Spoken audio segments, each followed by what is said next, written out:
कि सूर सूर तुलसी शशि उडगन केशव दास, अब के कवि खद्योत सम जहाँ तह करहि प्रकाश। प्रिय छात्र छात्राओं, आज मैं आप लोगों को महाकवि सूरदास, जो भक्ति काल के सगुण धारा के कवि हैं और कृष्ण के उपासक हैं और अष्टछाप कवियों में इनकी गिनती होती है, तो आप ये देखेंगे कि वास्तव में सूर कैसे कवि हैं और इनकी जन्मस्थली और जन्मस्थान या जन्मस्थान के बारे में अनेक साहित्यकारों के मत मतांतर हैं, जिस पर मैं चर्चा करूंगा। उसके बाद यहाँ 11वीं कक्षा के अंतराभाग 1 में कुछ पद लगे हैं उनके सूर के, उन पर भी मैं चर्चा करूंगा। तो प्यारे विद्यार्थियों, आप देखेंगे कि कोरोना काल का समय चल रहा है। आपको भारत सरकार ने कुछ हिदायतें दी हैं, उन हिदायतों पर अमल करना है। पहला, 2 गज की दूरी, दूसरा मास्क पहनना, तीसरा हाथ धोना, बार बार हाथ धोना और सैनिटाइज़र का प्रयोग करना, ये सब आपको करना है। आप करेंगे तो बहुत अच्छा होगा। अब पुनः मैं अपने विषय पर चलता हूँ। सूरदास का जो कालक्रम चलता है सन 1478 से 1583 ईस्वी तक, 1478 से 1583 ईस्वी तक सूर का कालक्रम चलता है। और सूरदास का जन्म जो है स्थान माना जाता है रुनकता, जो आगरा में है। और कई विद्वान इनके जन्म स्थान के विषय में कहते हैं कि इनका जन्म मेरठ के आसपास सिंही नामक स्थान है, वहाँ पर इनका जन्म माना जाता है। और 1583 में इनका देहावसान हो गया। जैसा कि जाना जाता है कि वास्तव में वो सूर कवि ऐसे कवि हैं जो लगता ही नहीं कि जन्मांध हैं या उनको वो या तो बाद में सूर हुए, बाद में उनकी दृष्टि चली गए। कई लोग कहते हैं कि वे जन्मांध थे और कई कहते हैं कि भाई बाद में वे दृष्टिहीन हो गए।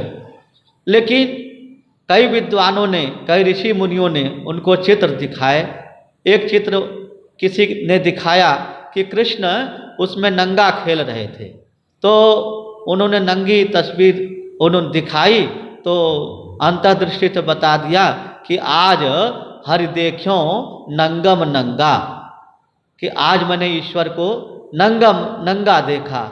एक चित्र दिखाया तो उसमें कृष्ण मैया से यशोदा मैया से मैया मैया कह करके बुला रहे हैं मैया यशोदा को। तो उन्होंने कहा कि कहन लागे मोहन मैया मैया, नंद महर्षों बाबा बाबा, अरु हलधरसों भैया। तो इस प्रकार से तो कैसे माना जाए कि सूर जन्मतः दृष्टिहीन थे या उनकी आँखें छीन गई थी।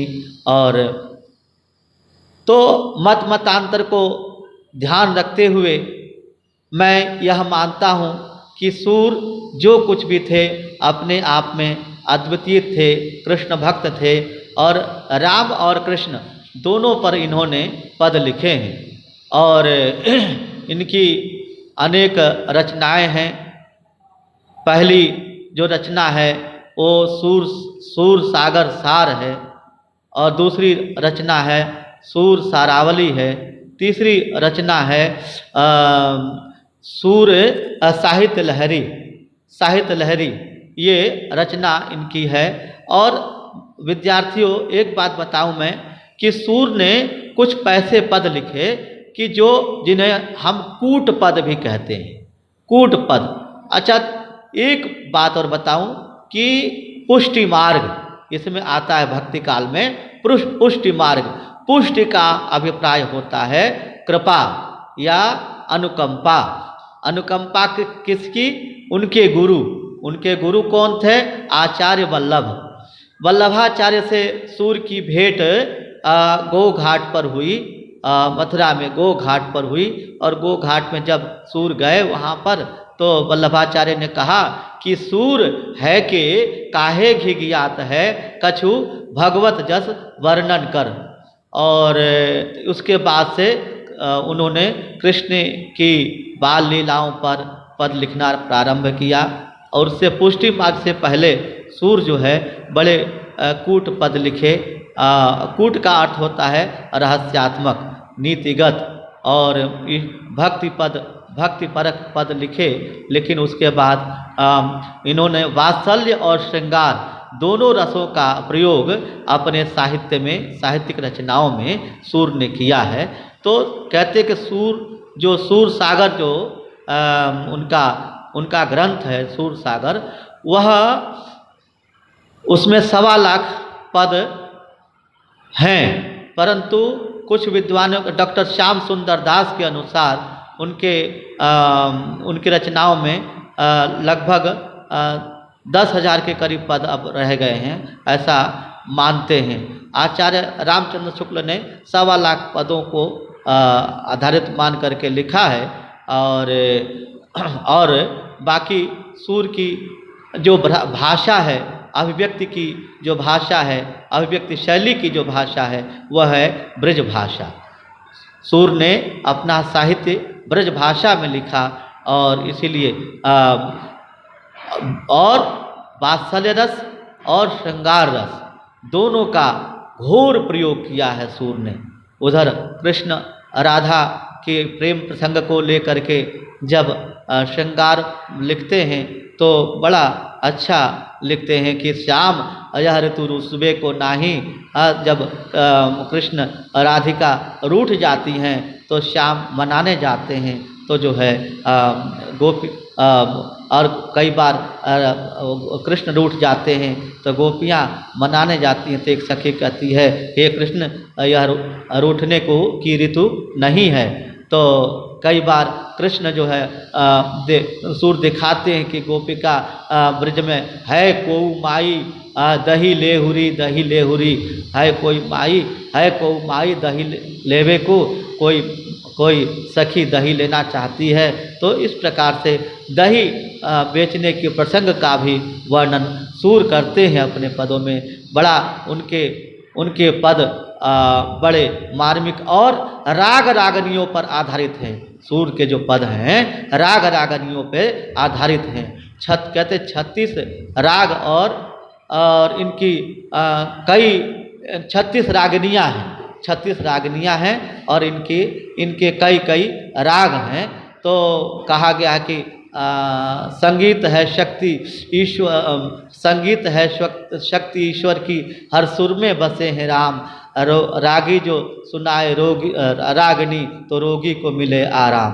तो इस प्रकार से सुर के जो पद हैं वो संगीत के रागों पर आधारित हैं, और सुर ने ऋतुओं के अनुसार और वातावरण के अनुसार, पर्वों के अनुसार इन्होंने पद लिखे हैं। और साहित्य लहरी, सूर सारावली, सूर सागर, इस प्रकार से 3 रचनाओं के अलावा इनके फुटकल जो पद हैं, जो कूट पद हैं, वो उन्होंने लिखे हैं।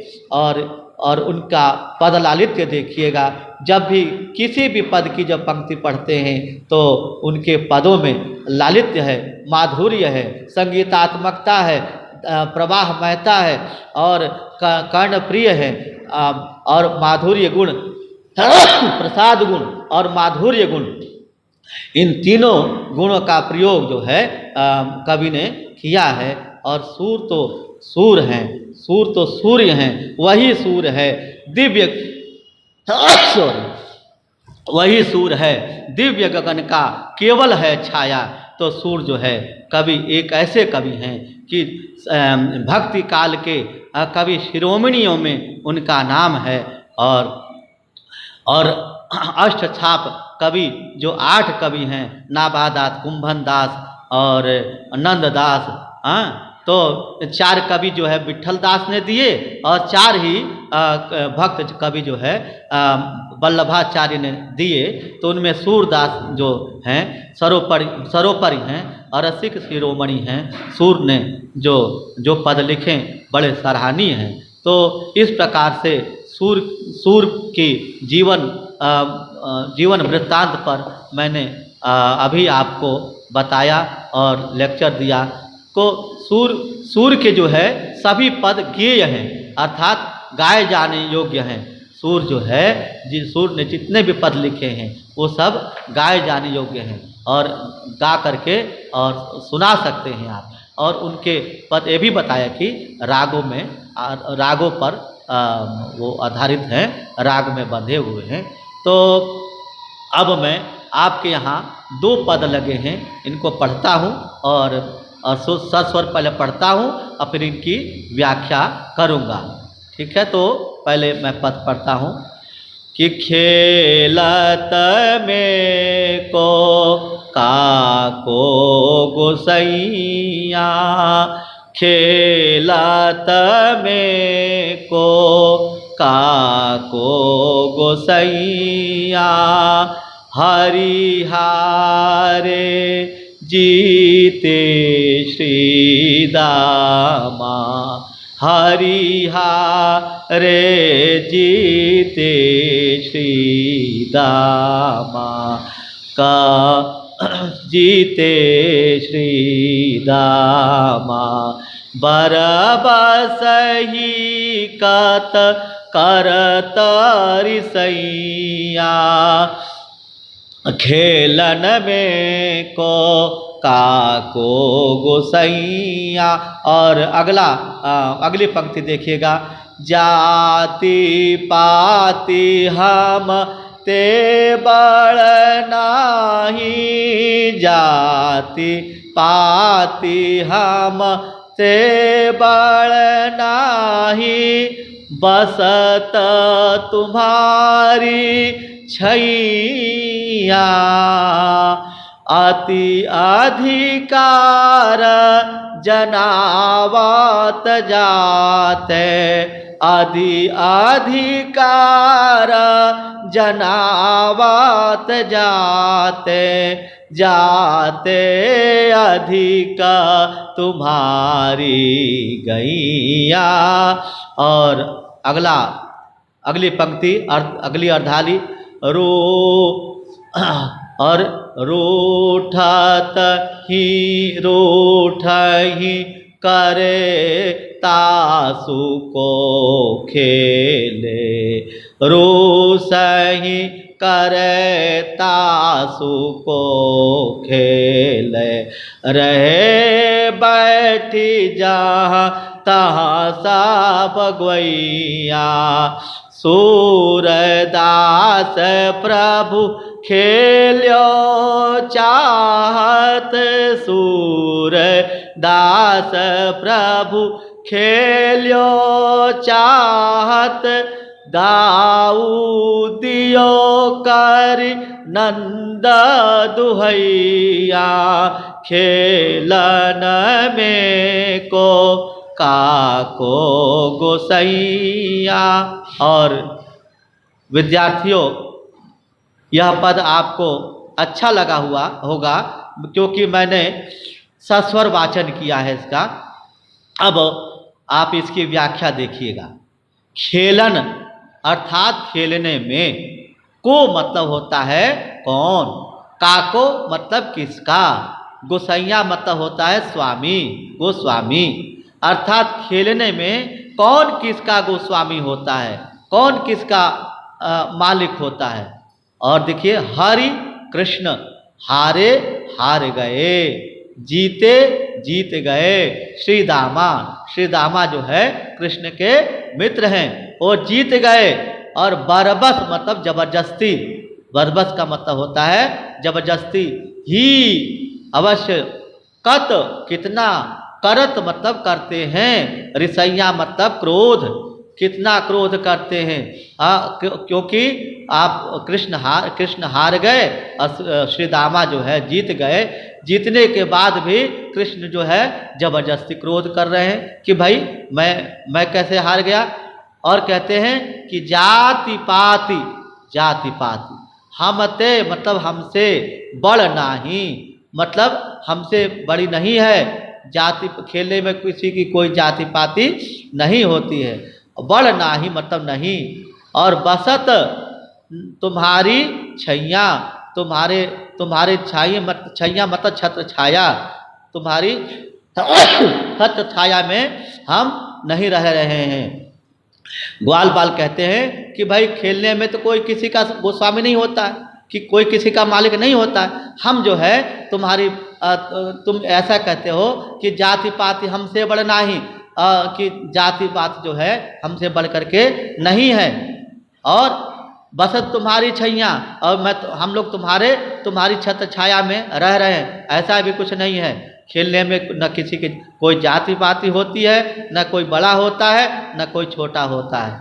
तुम अति अधिकार सॉरी अति मतलब बहुत, अधिकार मतलब अधिकार, अपनापन।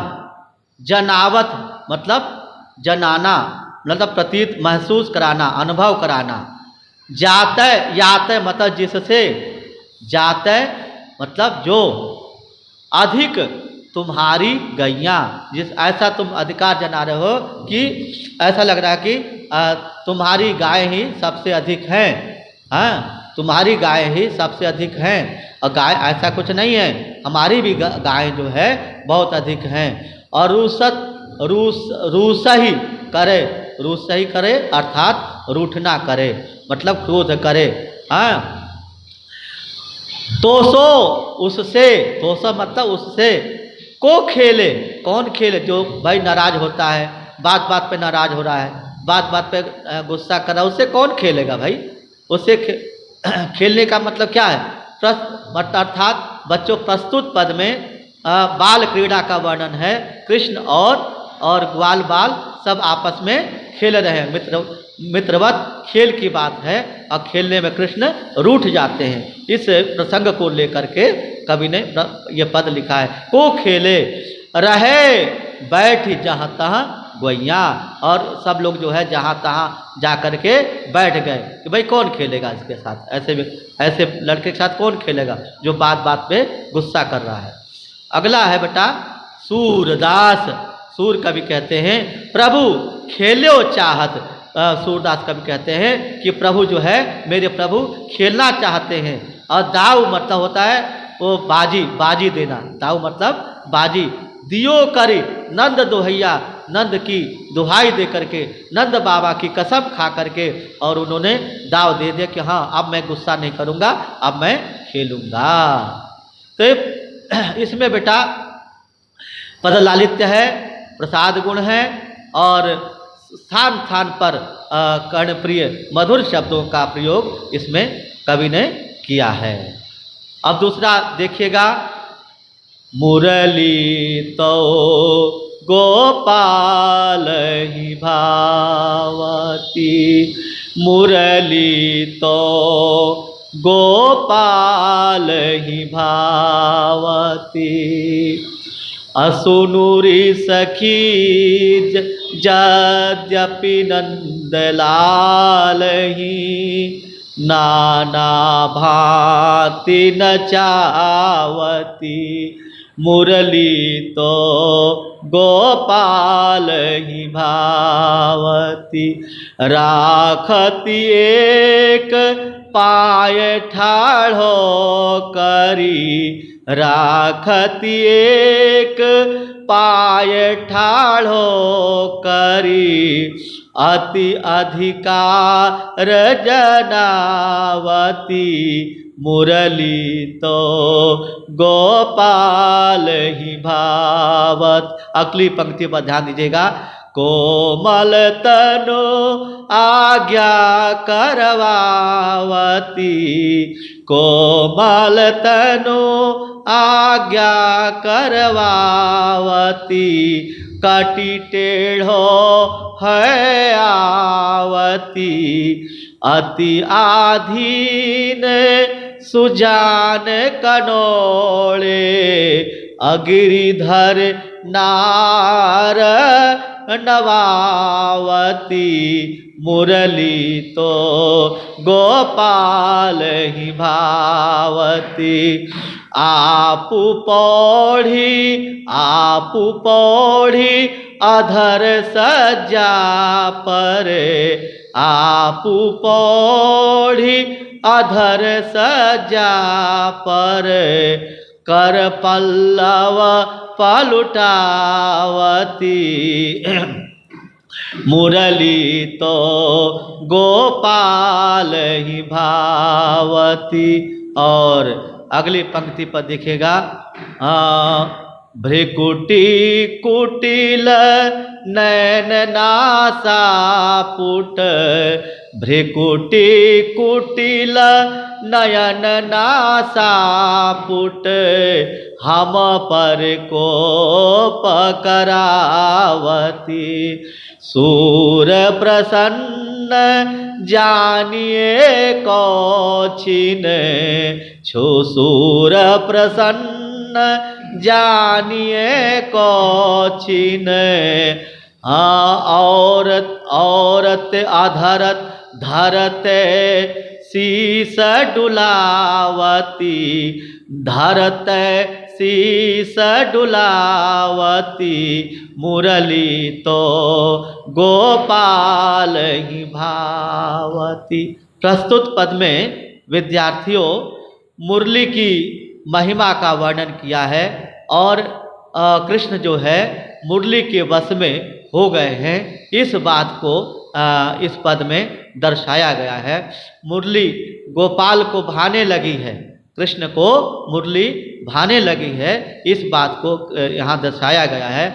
और इसी भाव साम्य की पुष्टि के लिए रसखान कवि कहते हैं कि कान भय बस बांसुरी के, अब कौन सखी हमको चाहिए, निसद्यो सरही यह साथ लगी, अब सौतिन सासत को सही है, जिन मोहिलियो मन मोहन को, रस खान सु क्यों न हमें दही है, सखी आओ सब कहूँ भागी चले, अब तो ब्रज में बसूरी रही है, सखी आओ सब कहूँ भागी चले, अब तो ब्रज में बसूरी रही हैं। तो अब इस प्रकार से मैंने पद पढ़ा और पद के लिए भावसाम्य, पद के भावसाम्य के लिए कवि रसखान का एक सवैया पढ़ा, आपके सामने अच्छा लगा होगा।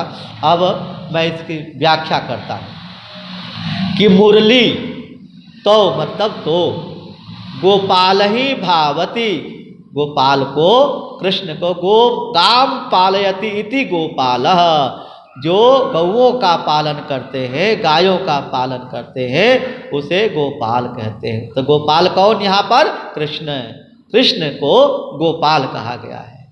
गोपाल ही भावती, गोपाल को अच्छी, कृष्ण को अच्छी लग रही है। और सुनो रे सखी, हे सखी सुनो। हाँ, एक सखी दूसरी सखी से कह रही है, हे सखी सुनो। यद्यपि नंदलाल ही, यद्यपि मतलब यद्यपि, यद्यपि नंदलाल ही, नंदलाल को कृष्ण को नाना नाना भांति नचावती, नाना भांति नाना प्रकार से, भांति मतलब प्रकार से नचा रही है। कौन नचा रही है? मुरली नचा रही है। राखती एक पाय ठाढ़ो कर, राखत मतलब रख रही है, एक पाय मतलब एक पैर पर, ठाढ़ो करी खड़ा करके, किसको? कृष्ण को खड़ा करके एक पांव पर खड़ा करके रखती है। और अति अधिकार, अति मतलब बहुत अधिकार, जनावती और बहुत अधिकार उन पर जता रही है।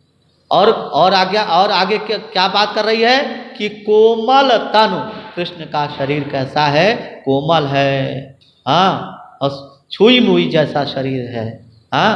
तन आज्ञा, आदेश, आज्ञा का मतलब होता है आदेश, करवावत मतलब करवा रही है, प्रेरणार्थक क्रिया है बच्चों यहाँ पर, जहाँ किसी को प्रेरणा दी जाए, हाँ, किसी को कार्य को करने के लिए, वहाँ पर प्रेरणार्थक क्रिया होती है, प्रेरणार्थक क्रिया।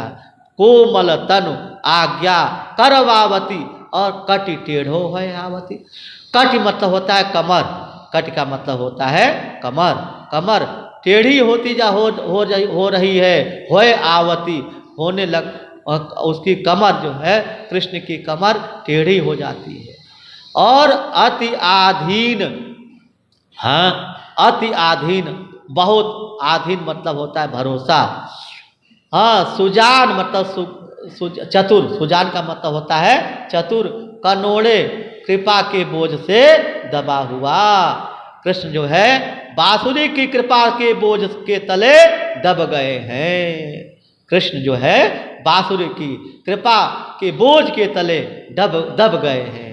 और गिरिधर, गिरिधर किसको कहा, कृष्ण को, कृष्ण को कहा गिरिधर, गिरिम धारयति इति गिरिधरः, गिरिम, गिरि गोवर्धन को, ये न गिरि गोवर्धनम धारितम सैव गिरिधरः, जिसने गिरि गोवर्धन को धारण किया है था, ये न गिरि गोवर्धनम धारितम सैव गिरिधरः, जिसने गिरि गोवर्धन को धारितम आसीत, जिसने गिरि गोवर्धन का धारण किया था, वो कौन थे, कृष्ण थे, हाँ। गिरिधर नार नवावत, नार का मतलब होता है बच्चों यहाँ पर गर्दन, हाँ, नवावत मतलब झुका देना, झुका देती है ऐसे, कृष्ण की गर्दन मुरली झुका देती है। और दूसरा क्या है, आप पौड़ी, आप मतलब अपने आप, पौड़ मतलब लेटना, अधर मतलब होता है होठ, अधर का मतलब होता है होठ, होठ। सज्जा मतलब होता है शैया, सेज, बिस्तर पर। होठ यहाँ पर बच्चों रूपक अलंकार है, हाँ, यहाँ पर रूपक अलंकार, जहाँ उपमेय पर उपमान का आरोप होता है वहाँ पर रूपक अलंकार होता है, जहाँ पर उपमेय और उपमान की एक रूपता दिखाई जाती है, दर्शाई जाती है, वहाँ पर रूपक अलंकार रूपक अलंकार होता है। अधर सज्जा पर सेज, अधर रूपी शैया पर, अधर रूपी बिस्तर पर, होठ रूपी बिस्तर पर, हाँ, लेट जाती है। कौन लेट जाती है, मुरली लेट कर पल्लव पलुटावत, और अपने शरीर पर कर मतलब होता है हाथ, हाथ रूपी पत्ते को पलटवा रही है। पल्लव मतलब होता है पत्र मतलब पत्ता, हाँ। पलटावत मतलब फिरवा रही है, पलटाना मतलब फिरवाना। और भ्रिकुटी, भ्रिकुटी कहते हैं भाव को, भ्रिकुटी भाव को। कुटिल मतलब होता है टेढ़ी।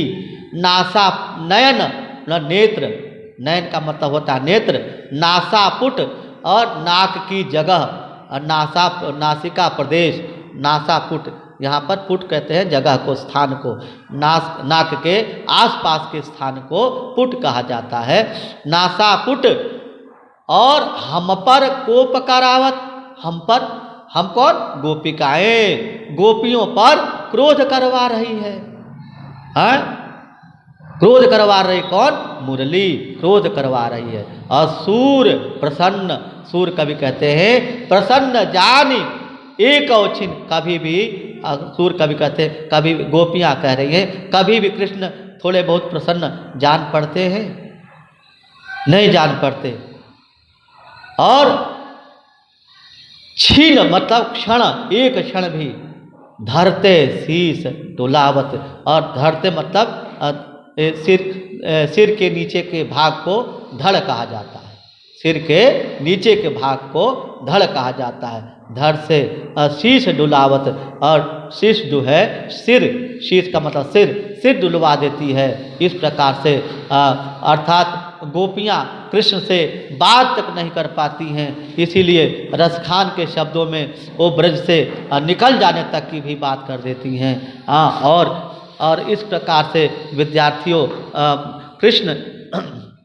कृष्ण के वश में गोपियाँ न होकर के मुरली हो गई है, और मुरलिया तोरी कौन गुमान भरी, इस प्रकार से वो गोपियाँ मुरली को बार बार जो है व्यंग करती हैं, कृष्ण को भी व्यंग करती हैं। मुरली तुम्हारी सौत बन करके आ गई है, हमारी सौत बन करके आ गई है, और जो है कृष्ण को वश में कर लिया है, और कृष्ण हमें न पूछ करके मुरली पर भी उनका ध्यान रहता है। इस प्रकार से विद्यार्थियों, मैंने सूर्य के जीवन वृत्तांत पर व्याख्यान दिया, और उनके यहाँ पदों को लेकर के पदों की व्याख्या की, और आप लोगों को यह वीडियो अच्छी लगी होगी, और आप इसे पढ़ें और देखें और लाभान्वित हों, यही मेरी आशा है। बहुत बहुत धन्यवाद। साधुवाद।